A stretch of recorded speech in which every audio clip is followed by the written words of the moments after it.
Hello friends, welcome to Mahi Kitchen Tamil. நம்ம சேனல்ல இன்னைக்கு என்ன செய்ய போறோம்னு பாத்தீங்கன்னா காரசாரமான செட்டிநாடு ஸ்டைல்ல கல்யாண வீடுகள்ல செய்யக்கூடிய வாழைக்காய் வறுவல் தாங்க செய்ய போறோம்.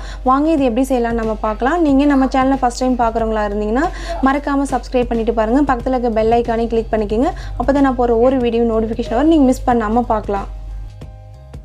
வாழைக்காய் வறுவல் பண்ணுறதுக்கு நான் 3 வாழைக்காய் எடுத்திருக்கேன். இந்த 3 வாழைக்காயும் மேலே தோல் சீவிட்டு இந்த மாதிரி நீல வாக்கில் கட் பண்ணி வச்சுருக்கேங்க. கட் பண்ண உடனே நீங்கள் தண்ணியில் போட்டுருங்க, இல்லை அப்படின்னா கருத்துடும். அடுத்ததாக ஒரு பேன் அடுப்பில் எடுத்து வச்சுக்கலாம். நம்ம எண்ணெய் கொஞ்சம் ஊற்றிக்கலாம். எதுக்காக அப்படின்னா நம்ம அந்த வாழைக்காவை ஃப்ரை பண்ணிவிட்டு அதுக்கப்புறம் தான் நம்ம வறுவல் செய்ய போகிறோம். அப்படி செய்யும்போது பார்த்திங்கன்னா வாழைக்காய் நல்லா உடையாமல் நல்லா கிறிஸ்பியாக இருக்கும். சாப்பிடும்போது இன்னும் நல்லா ருசியாக இருக்கும். இப்போ எல்லா வாழைக்காயும் நம்ம சேர்த்துட்டு லைட்டாக அந்த எண்ணெயில் மிக்ஸ் பண்ணி விட்டுடுங்க. அடுத்ததான் நம்ம கொஞ்சமாக சால்ட்டு சேர்த்துக்கலாம். அது கூடவே நம்ம 1/4 டீஸ்பூன் அளவுக்கு மஞ்சத்தூள் சேர்த்துக்கலாம். உப்பு மஞ்சத்தூள் சேர்த்ததுக்கப்புறம் நல்லா மிக்ஸ் பண்ணி விட்டுடுங்க. வாழைக்காய் உடஞ்சிடாமல் லைட்டாக அப்படி கலந்து கொடுங்க.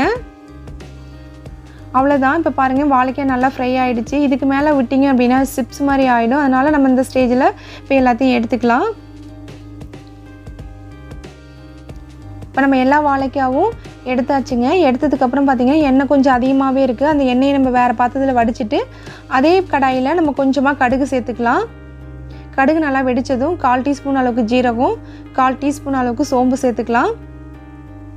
கடுகு ஜீரகம் சோம்பு நல்லா பொரிஞ்சதும் அடுத்ததான் நான் பொடி பொடியாக கட் பண்ணி வச்சுருக்கேன் கருவேப்பிலை கொஞ்சம் சேர்த்துக்கிறேன். இதை சேர்த்துட்டு நல்லா மிக்ஸ் பண்ணி விட்டுக்குங்க.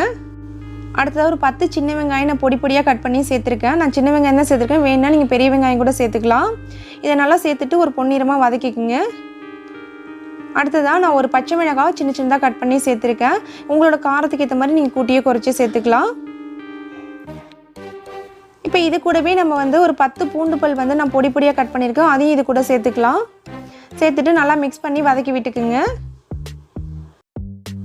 பூண்டோட பச்சை வாசனை எல்லாம் போயிடுச்சுங்க. இந்த ஸ்டேஜில் நான் பொடி பொடியாக கட் பண்ணி வச்சுருக்க தக்காளி ஒன்று சேர்த்து நல்லா மிக்ஸ் பண்ணி விட்டுடுங்க. இது கொஞ்சம் பச்சை வாசம் போகிற அளவுக்கு நல்லா வதக்கி விட்டுக்கலாம். இப்போ வாழைக்காய் வறுவலுக்கு தேவையான அளவு உப்பு சேர்த்துக்கலாம். உப்பு சேர்க்கும் போது கொஞ்சம் கவனமாக இருங்க. ஏன்னா நம்ம வாழைக்காய் ஃப்ரை பண்ணும்போது உப்பு சேர்த்துருக்கோம். அதனால் அதுக்கு தகுந்த மாதிரி உப்பு சேர்த்துக்குங்க. 1/4 டீஸ்பூன் அளவுக்கு மஞ்சத்தூள், 1 டேபிள் ஸ்பூன் அளவுக்கு மிளகாத்தூள், 1 டேபிள் ஸ்பூன் அளவுக்கு மல்லித்தூள் சேர்த்துக்குங்க. 1/2 டேபிள் ஸ்பூன் அளவுக்கு ஜீரகத்தூள், 1/4 டீஸ்பூன் அளவுக்கு கரம் மசாலா சேர்த்துக்கலாம். மசாலா பொருள்லாம் சேர்த்ததுக்கப்புறம் 1 நிமிஷம் நம்ம எண்ணெயிலே நல்லா வதக்கிக்கலாம். இப்போ நல்லா வதங்கி வந்துடுச்சுங்க. இந்த ஸ்டேஜில் நம்ம கொஞ்சமாக தண்ணி சேர்த்துக்கலாம். தண்ணி சேர்த்ததுக்கப்புறம் ஒரு 3 நிமிஷம் இது நல்லா குக் பண்ணிக்கலாம்.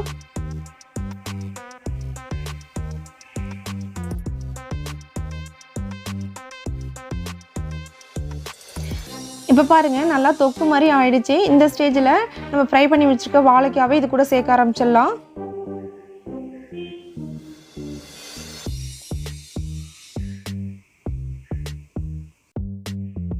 வாழைக்காவை மசாலா கூட சேர்த்ததுக்கப்புறம் லைட்டாக அந்த மசாலா கூட நல்லா மிக்ஸ் பண்ணி விட்டுக்குங்க.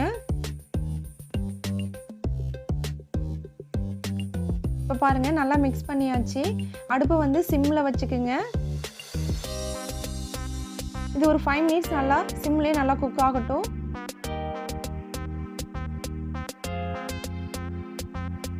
இந்த ஸ்டேஜில் நான் 1 டேபிள் ஸ்பூன் அளவுக்கு எண்ணெய் ஊற்றிக்கிறேன்.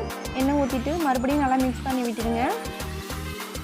இப்போ பாருங்கள் நல்லா கிறிஸ்பியாக நல்லா வாழைக்காய் ஃப்ரை ஆகி வந்துடுச்சு. இந்த ஸ்டேஜில் நம்ம அடுப்பை ஆஃப் பண்ணிடலாம். அவ்வளோதாங்க, சுவையான நமக்கு வாழைக்காய் வறுவல் ரெடி ஆகிடுச்சிங்க. இது வீட்டில் செஞ்சு பாருங்கள். செஞ்சு பார்த்துட்டு கமெண்ட் பண்ணுங்கள், ஷேர் பண்ணுங்கள், லைக் பண்ணுங்கள். நாங்கள் போகிற ரெசிபி உங்களுக்கு பிடிச்சிருந்துச்சுன்னா மஹி கிச்சன் தமிழுக்கு சப்ஸ்கிரைப் பண்ணிக்கோங்க.